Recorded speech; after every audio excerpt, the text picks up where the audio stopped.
Mr. Fred, thanks for being on the Heart Dealer podcast today. How are you? Chris, you're welcome. I'm great. How are you? I'm great. Frederick, what do you prefer? Super dude. Super dude? I'm cool with super dude. Fred's fine. Fred's fine. Uh, were you born in New Orleans? Born and raised. Yeah.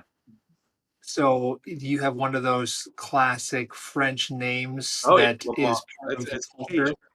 Cajun. By way of Nova Scotia down to southern Louisiana. My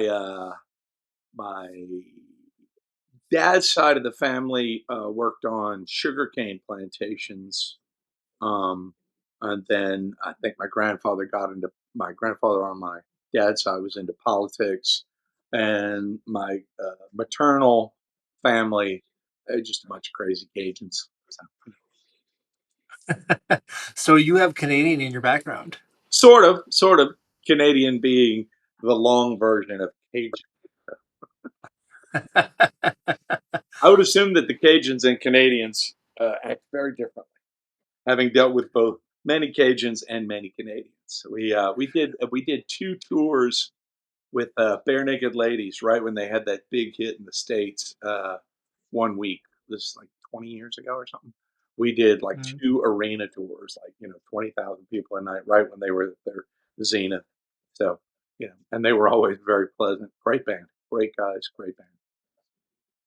I mean, Canadians are really nice in general. I They are. find that everywhere I go, most people are nice in general, but like Montreal or Quebec Canadians, while also very nice, have a very different personality from the rest of Canada. And I don't mean that as a slight. We talked, we were talking about Anthony Bourdain just before we started recording, and I'm rewatching some of his shows, and he does a few episodes in Montreal and or Quebec. Those guys party hard. They approach life more in a European lens than a Yeah, yeah, Canadian lens, yeah. We did. which seems like In the early days of the band, we did a lot of touring in France for some reason. It was, mm, there was outside of Paris, there was a lot of what they call joie de vivre, that kind of zest for living. But people out, and you get this in a lot of places around the world where you get the concentrated urban areas. People tend to be a little more rough and tumble because they have to survive, in the big yeah, dense concrete jungle. Whereas out in the more rural areas, people tend to be nicer. It's the same way in the States. Same way in the States. yeah. I actually played years ago also with this band, and whenever I tell any Canadians that we played shows with this band, they like, oh my God, they're tragically hip. No, We did a couple of shows in LA with them back in like 97, 98. I think it was their last go around. Could be wrong. I don't know the history of the band. They were fantastic. Couldn't have been nicer, but I didn't understand their significance until the Canadian culture until much later. So, yeah, fair. Um, for someone who's never been to NOLA, as they call it, who has heard about it and seen it on TV and knows a bunch of different bands from the area, mhm. not just doom metal bands, not just your band, but also some of the jazz and big band stuff that comes out of there. How much of it is real compared to what we see on TV with the voodoo and the accents and the Mardi Gras? Or is that very niche and like only parts of the year? No, it's real. Uh, it's just like anything that's shown on any multimedia format. They take reality and they kind of bend it to make it more palatable and digestible to the average person, so they can at least understand it. There's a lot more edge to it. There's a lot more comedy to it and tragedy to it, just like with anything in life. But New Orleans was my home for many, many, many years, and you know, I love it. It's always home. Cool. Good for you. Love where you live. Yeah.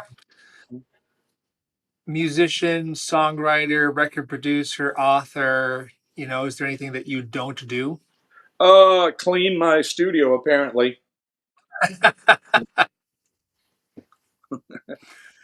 You're a busy guy. I want to kind of go through your history a little bit, talk about your history, band history, focus a bit on label experience because I think that'll be a really interesting conversation, especially for artists that are watching this, and then live performance too. So I've always been fascinated by the singer drummer combination because it's not the normal front man situation.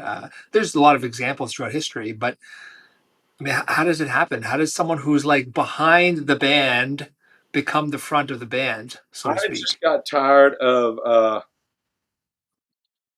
I just got tired of being in the back and being a better singer than like some of the other guys I was in bands with. Not all of them by any means, but I was like, well, I could sing that better. You should go for it.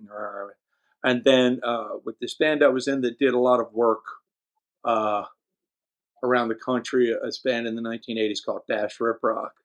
It was a three-piece, so there'd be some situations where the drums, if we were open up for a bigger band, the drums would be up front, and then we'd be three against the front, and it's like, oh, this is kind of interesting. I don't hate this, Okay, and then I had seen this band that we ended up touring with.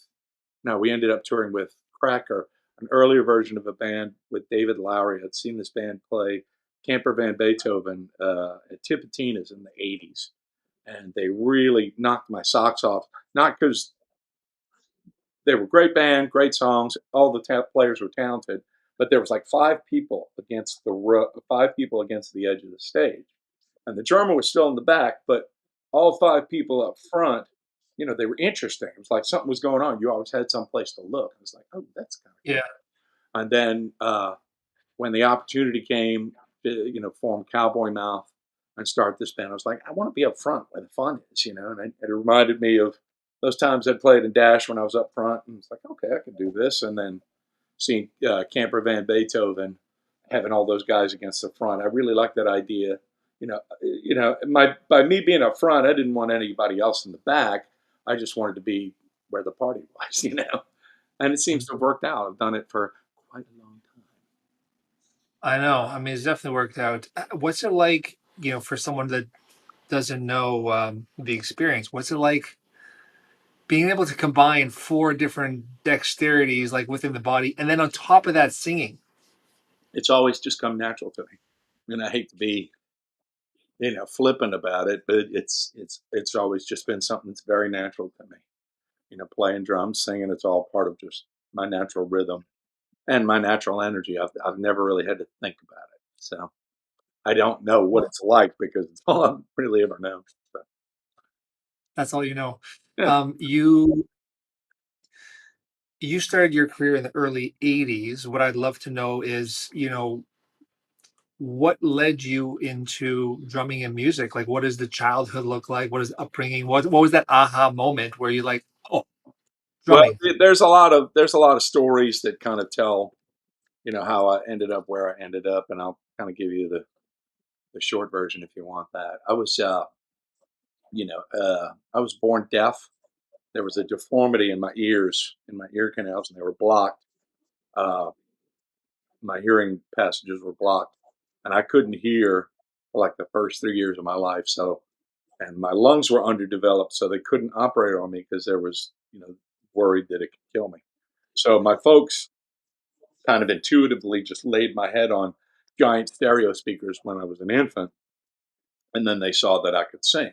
Couldn't talk, but I could sing. It was like, so I'd see people around me singing, so I'd sing the stuff that I knew from, the vibration of the stereo speakers, like, stuff my folks played, like Italian and German opera and show tunes and things like that. My folks weren't really all about the rock and roll. And then I had the operation when I was about 3 and I could hear again. And then I was a big fan of Sesame Street. I was of that age group when that was a thing when I was a kid here in the States. And my favorite character was Oscar the Grouch because he was in a garbage can. He never had to clean his room. He told everybody off. Like, this guy's my spirit animal, right? So when I was about 5 years old, my folks were asking all the LeBlanc kids what they wanted for Christmas. And, I was about 5 years behind everybody in my family, being the youngest. And they all wanted, my brother wanted a football, my other brother wanted books, my sister wanted clothes. And they asked me, I said, I want a green garbage can like Oscar the Grouch. So on Christmas morning, there it was, big old giant green garbage can in my corner. It's like, okay, I jumped in it. I have no idea what I did. I don't remember, but apparently I was in there for about an hour and a half. And it was all great. My folks were happy with the idea that me getting a very inexpensive garbage can. And one day I just turned it over accidentally and just went boom. And I was like, ooh, what like that? Boom. Ooh, I like that. Boom, boom, boom, boom, boom, boom, boom, boom, boom, boom. And I just kind of discovered that I had kind of a natural thing, and it kind of went with the whole music thing. I was like, oh, okay. And it was an intuitive understanding of the world around me through kind of music and drumming and everything like that. And I had played in garage bands growing up in like my neighborhood, and then after I graduated from high school, I didn't go to college because they didn't really offer music courses besides things like theory and stuff, and I just thought it'd be a waste of time and money. So I started playing around in bands. I joined a band that made a little bit of noise in New Orleans throughout the years called the Backbeats. We were world famous in New Orleans for about 5 minutes, but it wasn't a bad band. It was a really good learning experience.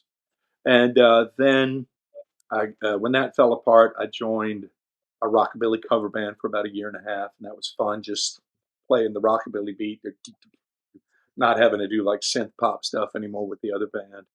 And then I ran into the Dash Guys, and one thing led to another, and I joined them, and we had a great run of about 5 years. And then I quit because I got signed personally to a solo deal with EMI Records in '89. It was a solo development deal, but it gave me some time. It gave me a little money. I could write songs and kind of figure out what my next step was. And then when that dried up, I kind of dicked around for a little bit and then started Cowboy Mouth. What I've been doing ever since, man. That's an awesome story. I appreciate you sharing that. It's wild to think that, you were born with these things that could potentially hold you back, and there's a good chance that it actually sent you forwards. I wonder how much of being deaf and then having to feel things through vibration actually like informed your later self with the timing and everything. Well, my personality is such that in the long run, nothing was really going to stop me. I'm kind of a bull in a china shop. A lot of times when it comes to something I really want to achieve, it's like, oh, damn the torpedoes. Yeah. Don't worry about what others think. Just go for it. Yeah, I mean, that's the way you gotta live, right? Nothing holds you back. I just Well, heard you saying recently. it's created as much chaos as it has, success. But at the same time, it's what I am. It's who I am. It's what I do. I just go with it and hope for Br- the best. Yeah, embrace yourself. Well, that's the most important thing is being true to who we are. I was gonna say I heard a quote recently, which is never say I can't or haven't. Just say it's not something I've done yet. Put things into the future. That's cool. I've never heard that. That's awesome. You mentioned EMI, and that's actually one of my questions. I was going to say, like, that was in '89. How does someone sign to a label of that size at the time and not have like music? Lucky. I got lucky in a way because one of the bands, there was a weird kind of circle of New Orleans musicians. One of the bands that we used to compete with for gigs was this. I'm talking about Dash Rip Rock, and we kind of moved up and moved on, and they kind of stopped after they finished. It was this band called Jet Screamer, who had a guy named Rob Gordon in the band. They also had a guy named Caleb Gilliard in a band, who started a band a few years later called Dead Eye Dick, and they had a big hit with a song called New Age Girl, a record that I ended up producing. It's all kind of incestuous, but Rob Gordon was he was a real talented bass player, musician. He was from New York, and when he graduated college, he left that band and moved up to New York and just somehow got a job as an A&R guy with EMI. At the time, EMI Manhattan that morphed into EMI Records, and he was the artist in repertoire for Red Hot Chili Peppers when they got Frusciante and Chad Smith in the band. He dealt with all that chaos, and I believe he signed Queensryche, and he did some other things. but those were the two big ones. He was the impetus and the A&R behind the Mother's Milk album for Red Hot Chili Peppers, which was the first record that really blew them up. Yeah. Queensryche, Operation Mindcrime, which is I think they just did like 30th anniversary tour of that album or something not too long ago. I'd have to look it up. It's all written down somewhere, but those are the two things I remember. He was a fan of some demos I'd sent him. I said, "Hey, I'm getting into writing songs. What do you think?" And I couldn't really get all my songs played in Dash because it was a specific thing, and I wasn't really the lead singer. I was kind of like a co-lead singer, but it was like 60 the main guy and 40 my stuff. But my stuff was starting to get some attention, but they didn't want to do. They didn't, they wanted things to stick in a strict format, and you know, it was a great live band. It was a really ferocious live band, and I when I left, it took me a while to decide to leave, but I kind of saw some things that might be coming that might not work in the benefit of the band. I kind of saw them in advance, and when I decided to leave, um, they really made me mad by going on to even bigger success. But they had a big hit in the '90s with "Let's Go Smoke Some Pot," and Bill's still out there chugging it, and it's. I formed Cowboy Mouth about a year and a half after I left Dash Rip Rock uh, with this guy John Griffith, who was a local New Orleans rock star who was in a band called Red Rockers. They had like videos on MTV in the '80s, which was a big deal.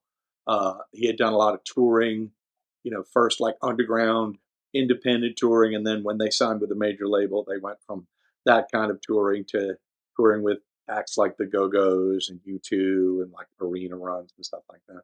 Mhm. They had kind of fallen apart in the mid '80s, and I knew John because his solo project had opened up for Dash a lot. And I was always, we'd play each other demos and songs and things like that. We were friends, and I knew him. And when I was forming Cowboy Mouth, I thought to myself, "What's John doing?"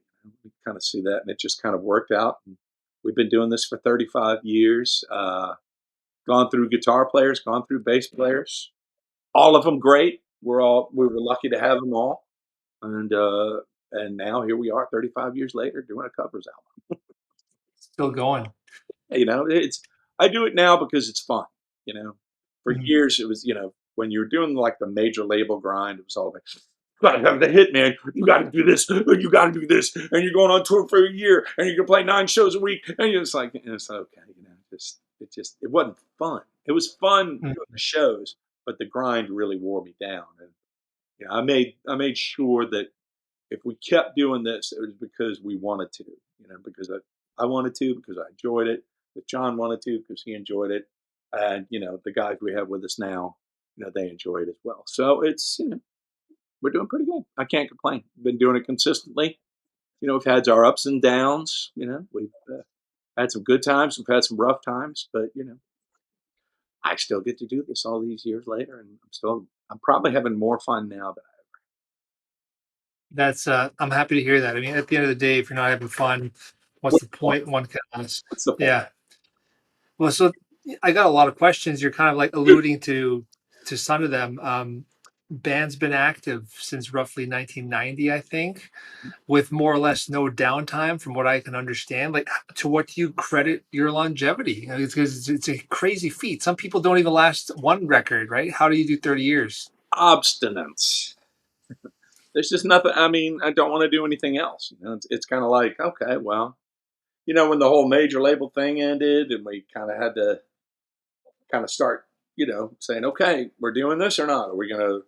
Is this something we're gonna say was like a major label thing, and then it falls apart, and then as a lot of bands do, it's like, are you gonna kind of give up? It's like, no, I like this.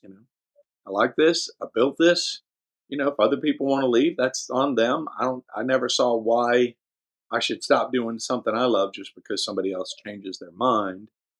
Plus, this band was kind of built a lot around my singing, my songwriting, my personality, and things like that. Mm. And John has always been very happy to, be there as an ally and a friend, and so you just keep doing it, and you never really notice the time, passing by. I mean, we've both done other things. We've both done lots of other things, but, Yeah. we enjoy Cowboy Mouth. We understand, I think, we understand that, having Cowboy Mouth enables us both to do other things and succeed at other things. And every time somebody's in the band, I'm always like, okay, all right, you're in this, you're doing this.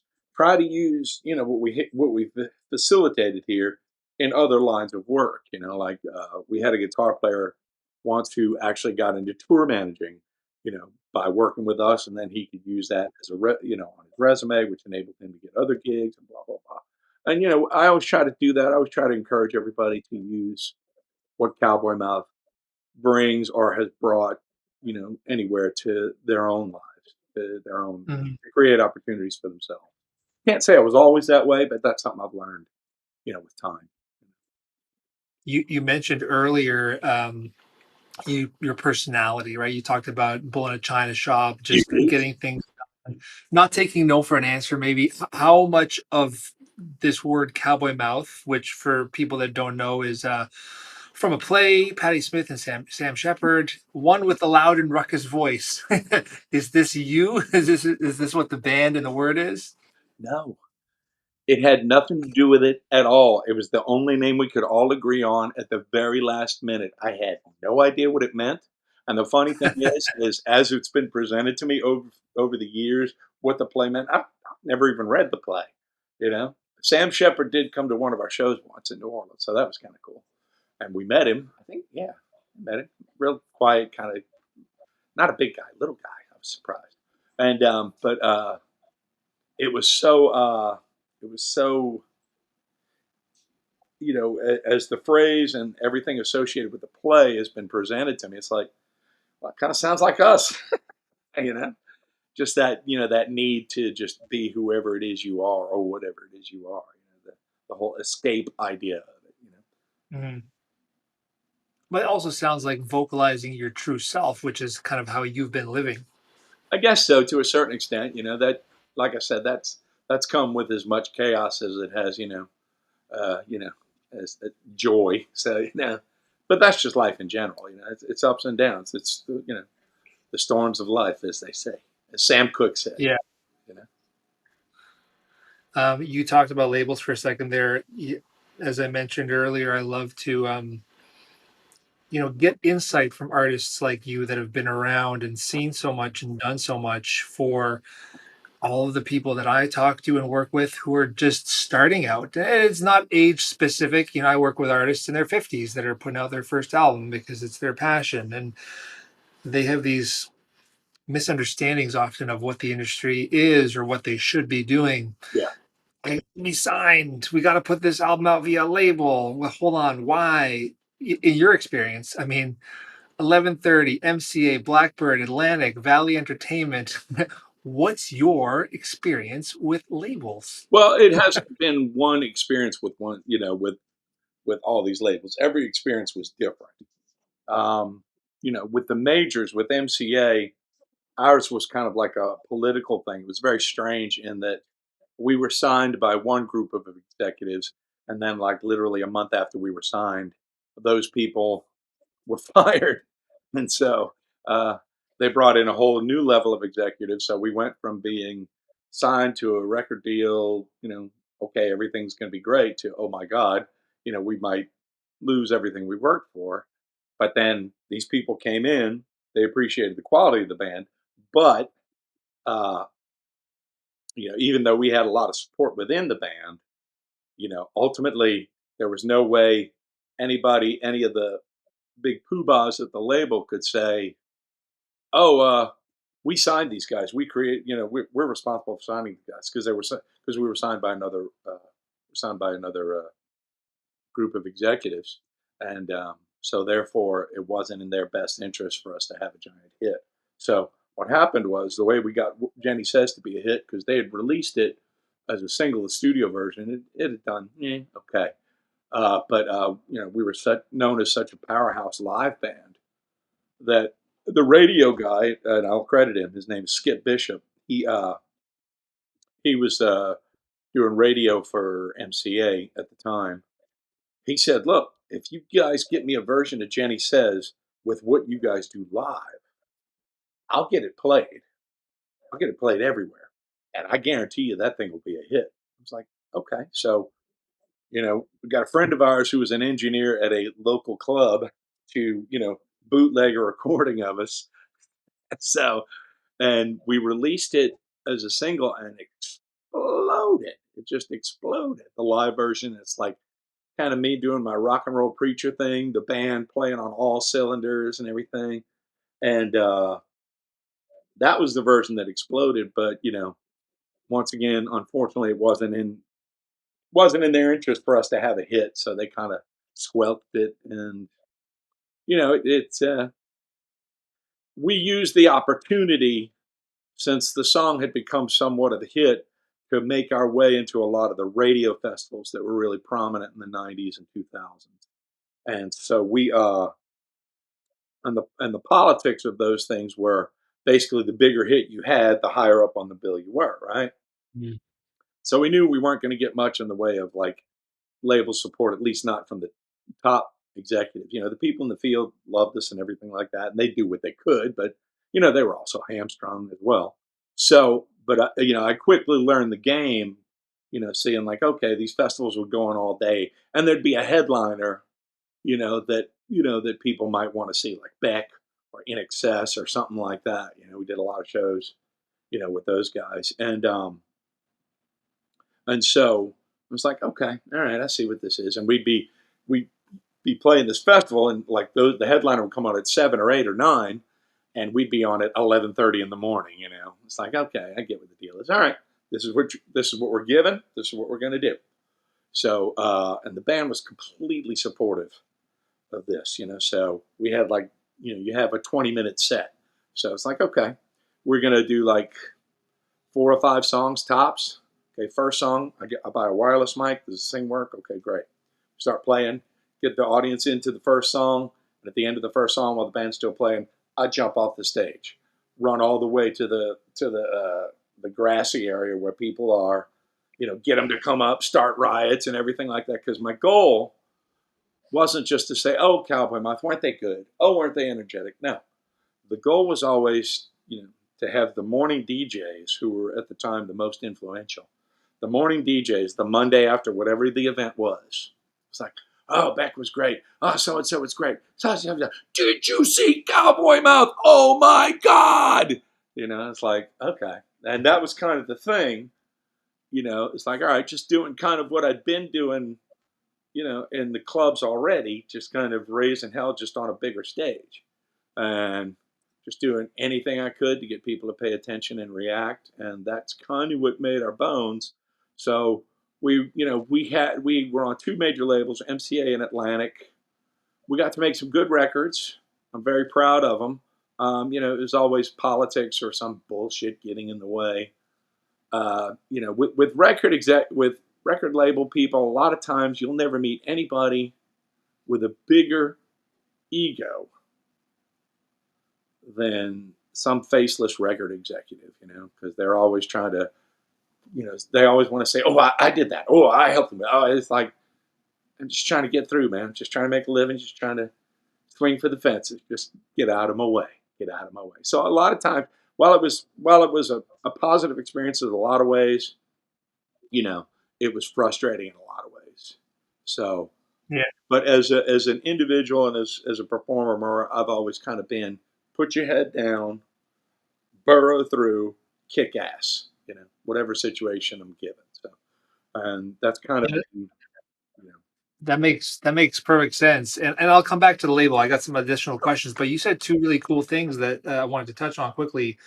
The ego amongst the industry. It's funny that you mentioned that it's on an executive side. I feel like oftentimes you get ego from non-creators, right? Like people that are creating something oh no, know what they don't be want. fooled. There's a lot of ego with creative people. I've been known to have a healthy ego myself, Chris. But like sometimes ego comes, a really you know, there's a difference between ego and confidence. Having confidence in what you do and having, Yeah. the confidence or the nerve, however you look at it, to be able to kind of get on stage and say, "This is what I do," and hope that hundreds and sometimes thousands of people come to not only see it but appreciate it. That takes a certain amount of nerve, gall, and craziness.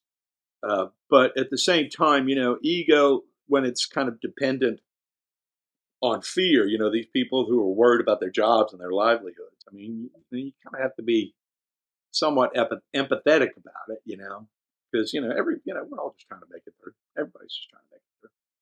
You know? Absolutely. I was simply trying to say that, I've seen it before. People that do what you suggested, which is, I created that. That's me. That's me. That oftentimes happens when they didn't actually create it. There is no confidence. The Yeah, ego is coming from a lack of the confidence. yeah, yeah. But like I said, at the end of the day, we're all just trying to make it through. I mean, it's how can I say this? As time passes, you learn to become a little more understanding of what other people go through, and less single focused on what you're trying to achieve. And I've been fortunate. I've been able to really accomplish a lot of what I set out to do. I mean, I'm far from rich or anything like that. We still play, venues and clubs, theaters, festivals, things like that. It's you know, but as far as being able to affect some sort of small positivity in my corner of the world, my band's corner of the world. I like to think that we put out something positive, because what you get back from that is so visceral and powerful, especially over time. It's not about glorification of yourself or anything like that. It's about bringing everybody on the journey, whatever that Yeah. journey is. And So you're I was focused. just telling You're somebody fo- this earlier today. You know, for years I kept referring to the Cowboy Mouth, fan base as a fan base, and only recently have I come up to the idea that a fan base isn't a Cowboy Mouth fan base isn't a fan base; it's a community. In that, a fan base is something that you find yourself trying to cater to, whereas a community is something that you actively participate in. And I Mhm. feel like we actively participate in the Cowboy Mouth community. People, we talk to fans and stuff all the time. They talk to us. We interact. I was at a Goodwill the other day, and dropping off some clothes, that my kids had grown out of and things like that. And it's so funny because I walked up and the woman was like, "Oh, it's Fred." I was like, "Hey, how are you?" And I just the one was telling me all these stories about seeing us here and how much fun she had, and how blah blah blah. Her husband, she met her husband at one of our shows, and then I ended up helping them move furniture and the thing. So just interacting with the community, interacting with the people who've blessed us with this gift. Here's a Yeah. wild story. Here's a wild story. We were playing. Remember last year the fires in Southern California? Mhm. We were playing this show in Venice Beach, just a little room there, and it was just packed. I mean, it was just packed, right? People are going crazy because whenever bad things like that happen, we're kind of good to, we're a good show to come to because it's very cathartic. I always remind the audience about the joy of living, especially the joy of living right now. Let go of your worries, let go of your troubles. And it's a very stomping band. Brian is a great showman. Our bass player, Brian's a great showman.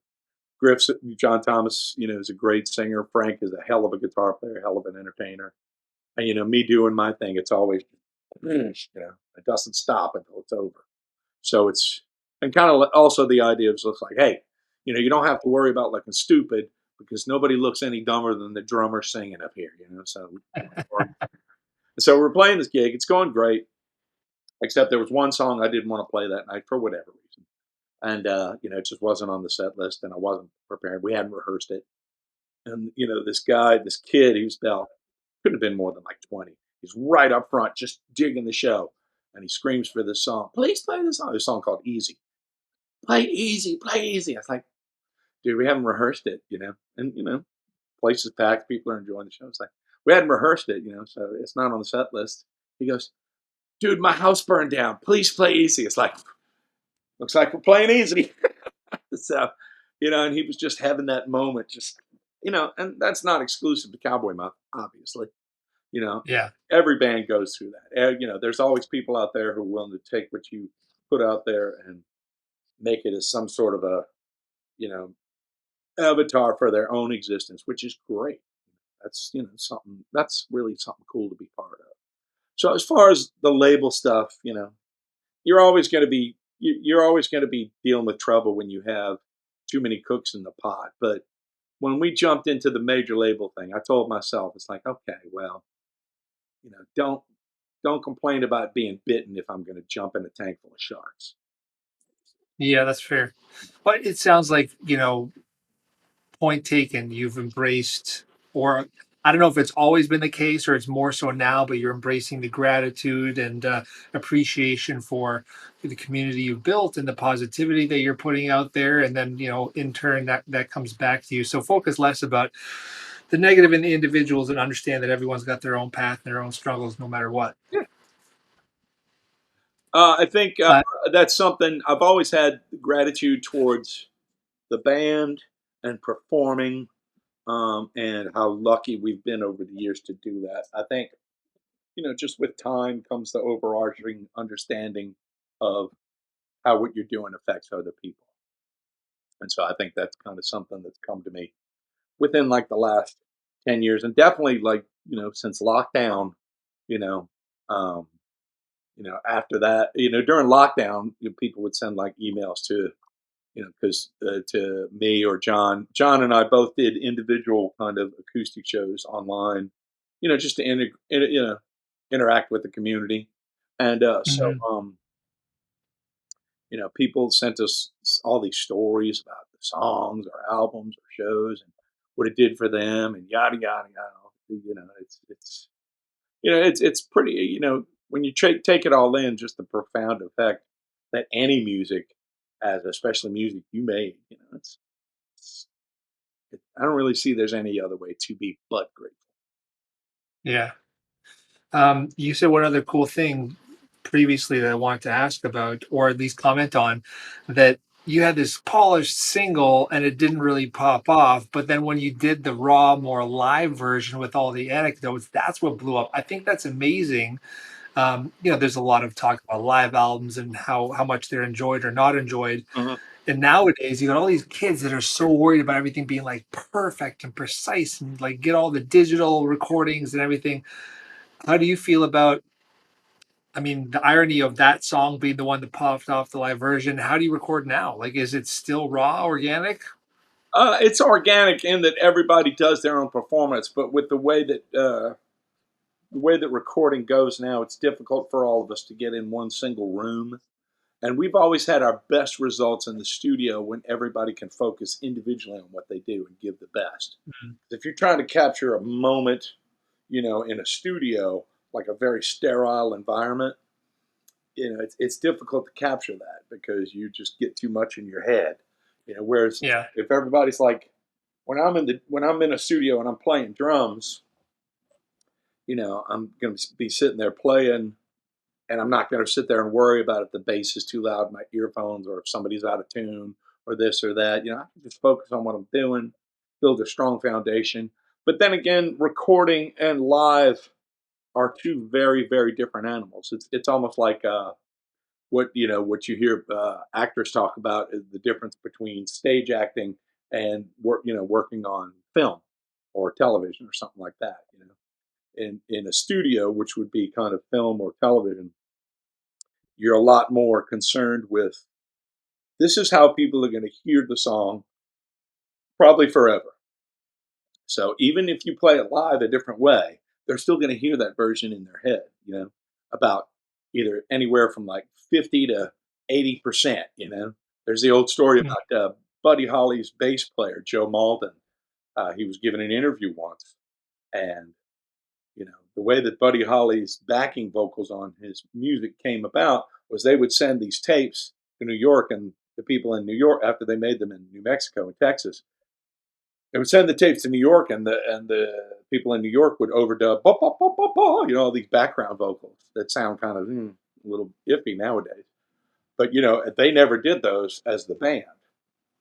But live, they understood that those things were hits, like "That'll Be the Day" and all that stuff. So, if I am correct, uh, but I know it was like for Ray Vaughan and things, Ray Vaughan and other stuff like that, "Fool's Paradise" and such. And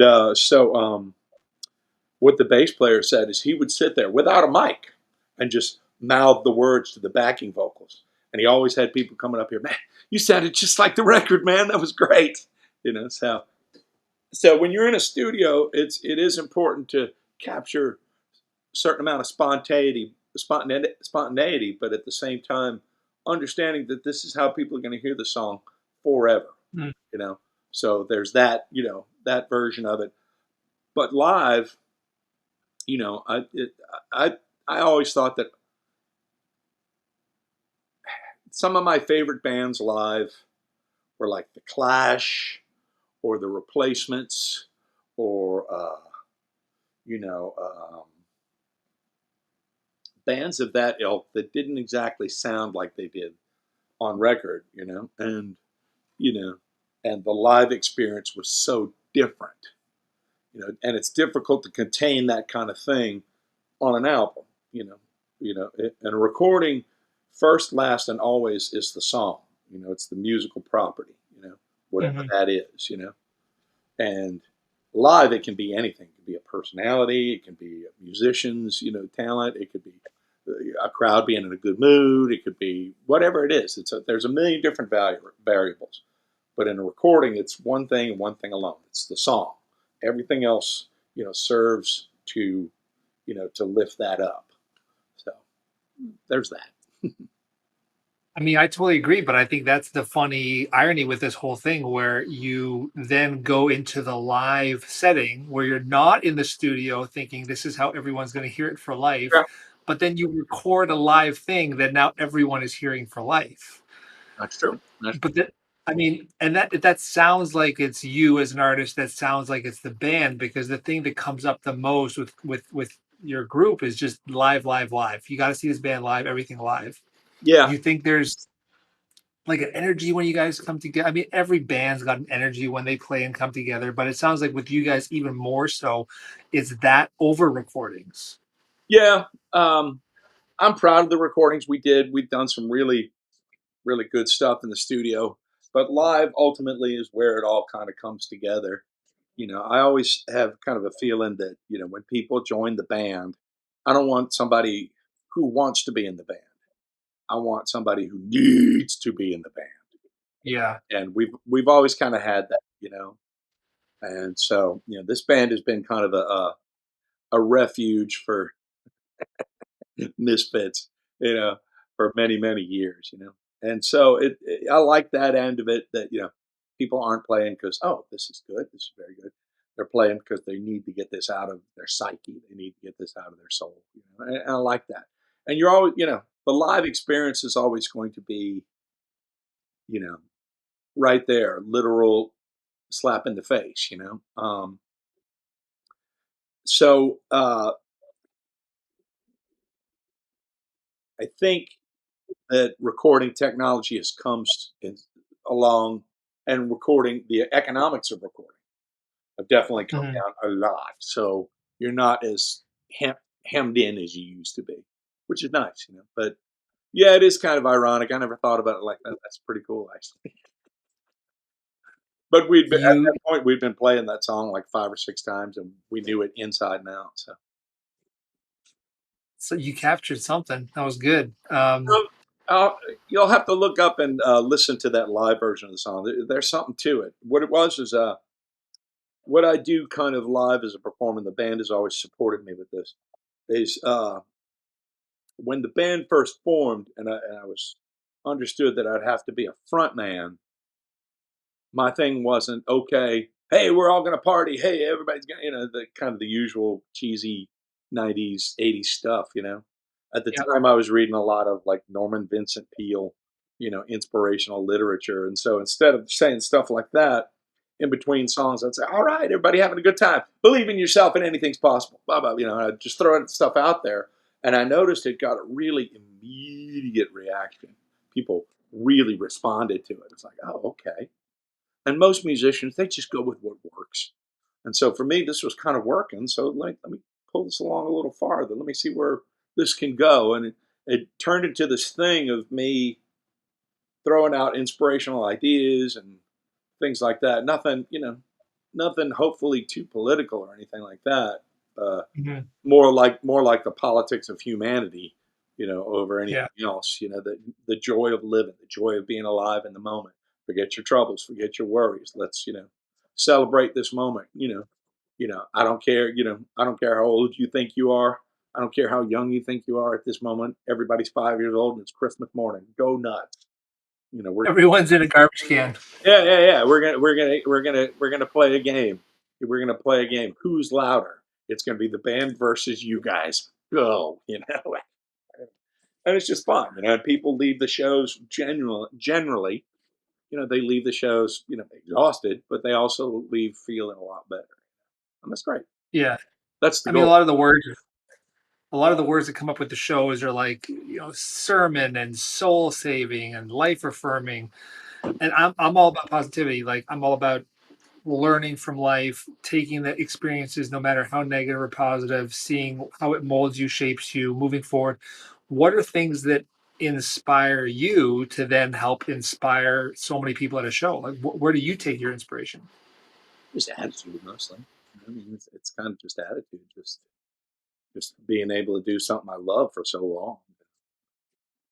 It's good to surround yourself with good people. That always helps. Um, it in the heydays of the band, I'm not sure I always had a supportive kind of unit around me, and that everybody has their own desires and blah blah blah, and we were all just going full speed ahead constantly. Now I think we've got a good team around us. John's always been very patient with my craziness. Um, You know, like I said, Brian's a great performer, but he's also kind of the dad of the band. If Brian says something's okay, then it's usually okay. Frank is kind of like the really talented little brother, you know. But it helps that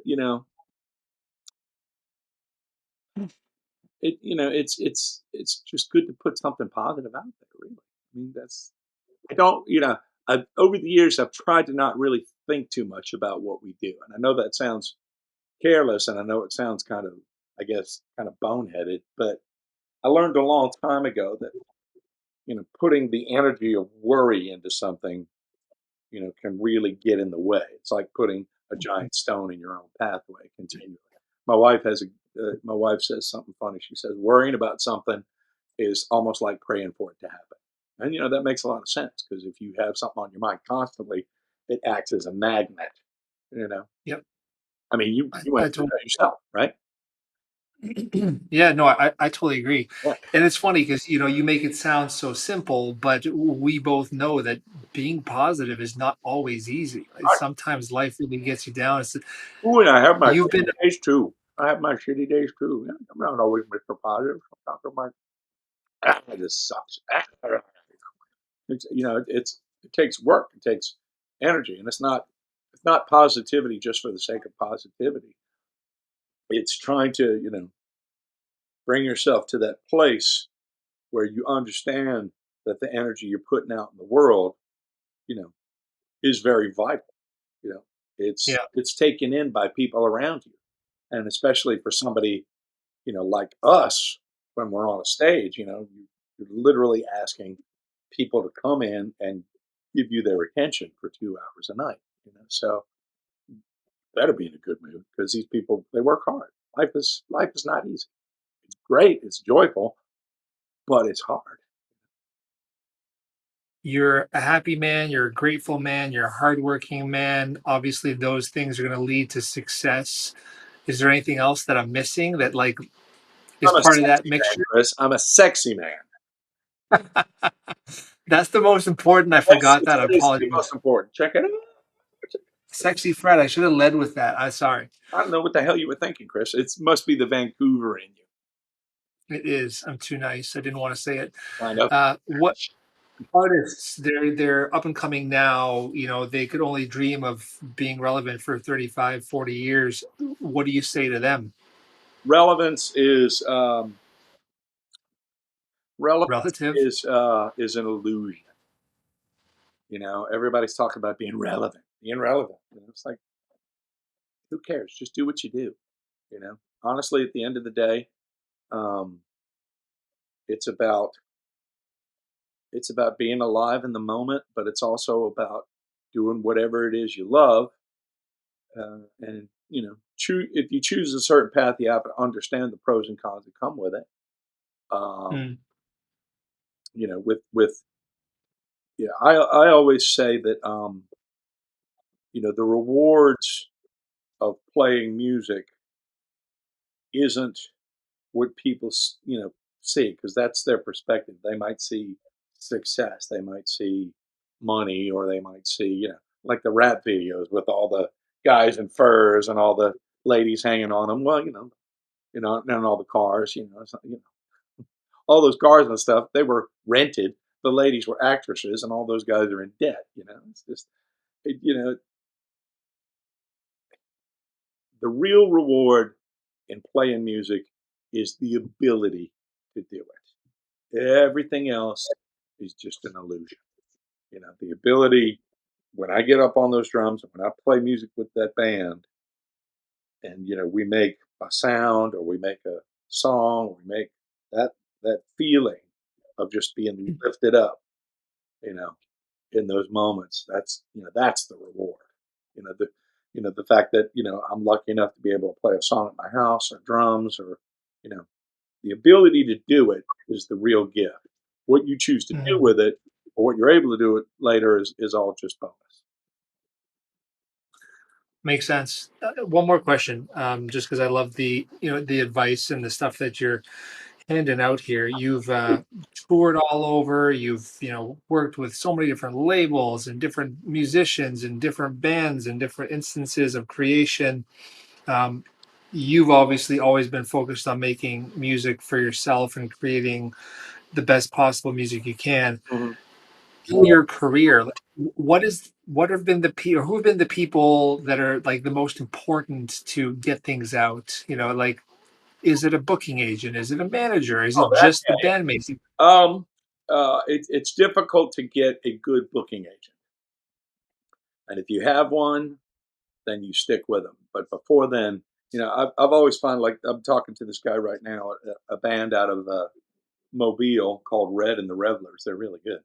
And me and the lead guy have become, somewhat friends. We text a lot, we talk, and his thing is, and there's another band out of Lafayette, Louisiana called Lovers, who've done a lot of touring with this really excellent band, LVVERS, odd spelling, but great band. They're always like, "Well, what do we do so I get an agent? I want somebody else to take over and the thing about it is until you get an agent who knows how to hit the ball out of the park, and an agent is somebody who books gigs, basically, you know, and they're in that circuit of other agents, and they all trade favors with each other, and they work with each other.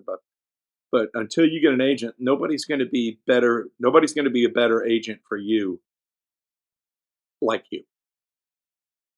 Nobody's going to be a better manager. Nobody's going to be a better agent. Nobody's going to be a better cheerleader than you.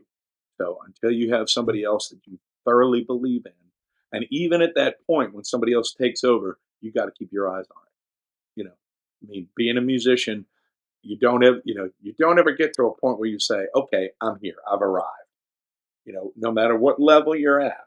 You know, I've seen people you would think would be huge, like stars, just fall like that, like overnight, and it's brutal. It's brutal, because they tended to base, like, relationships, business relationships, family relationships, financial responsibilities, all kinds of stuff like that.